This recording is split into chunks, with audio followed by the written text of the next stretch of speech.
Wake up. It's 5:30 and your day has just begun. Get up, get ready, get to school, and get to learning. It is vital for kids to get up and go to school because success starts at sunrise. There are so many cons to pushing back school start times, including reduced student employment rate, family schedules, and participation in after-school programs.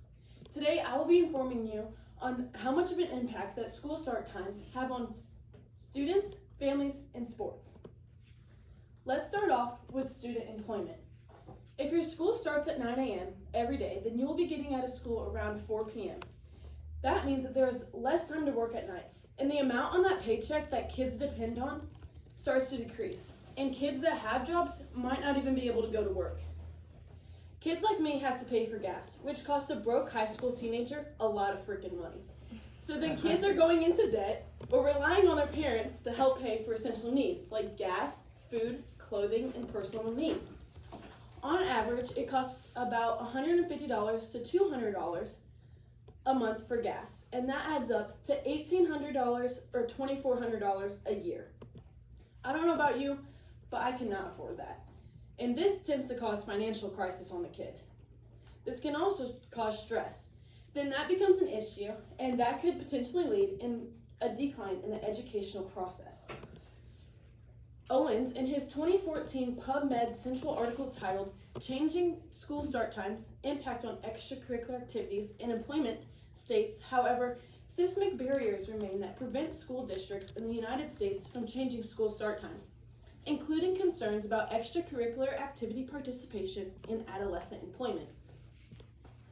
Pushing back these start times will negatively impact the student employment rate because of not being able to work a lot since school will be getting out later. Not only are the kids challenged by the loss of employment, but whole families are affected by the sudden change in their schedules.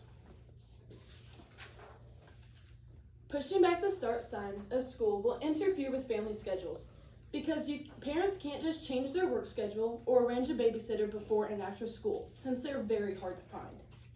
Parents that need to leave home at 6 a.m. can't just drop their kids off at 6:15 on their way to work.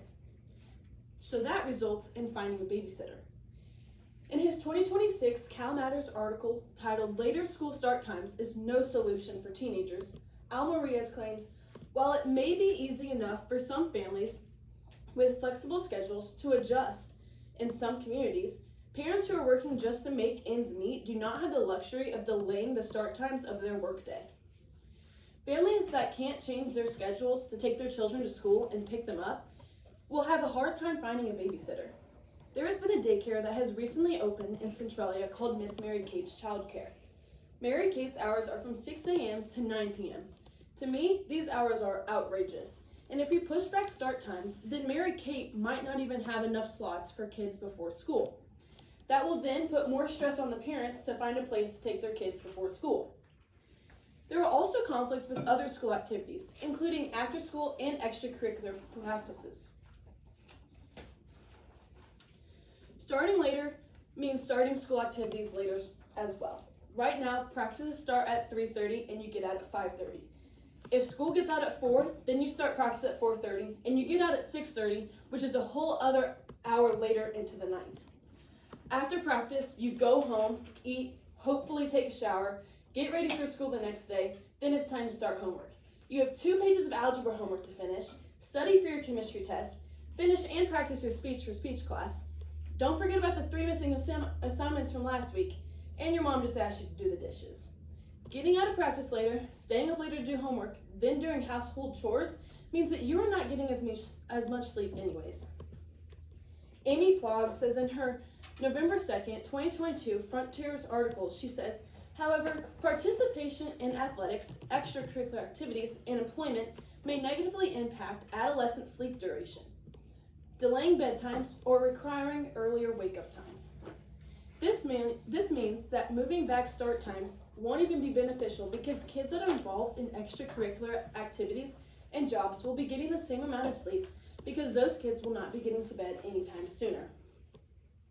You also need to think about how student athletes would be getting out of school earlier for the games, which means missing more school, or if they push back the start times of game times, that also means getting home a lot later.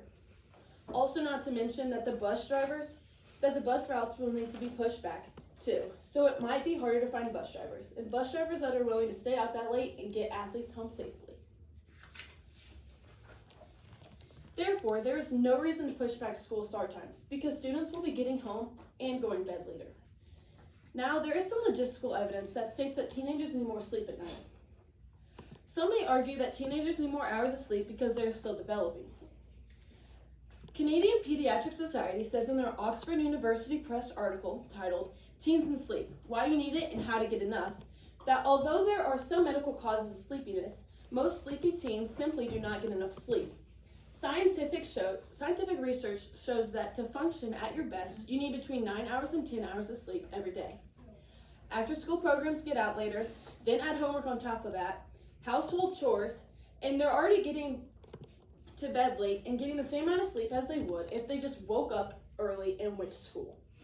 So there is no need to go through all the trouble of redoing our class schedules and navigating bus routes if it won't do any benefit in the long run. All in all, Centralia School District should not push back school start times because of the decrease in teenager employment rate, family schedules, and the end times of after-school activities. Even though some might argue that teenagers need more sleep, it actually does more harm than good. These are important topics that need to be addressed. Thank you for listening to my speech, and I hope that you too will wake up and realize that success starts at sunrise.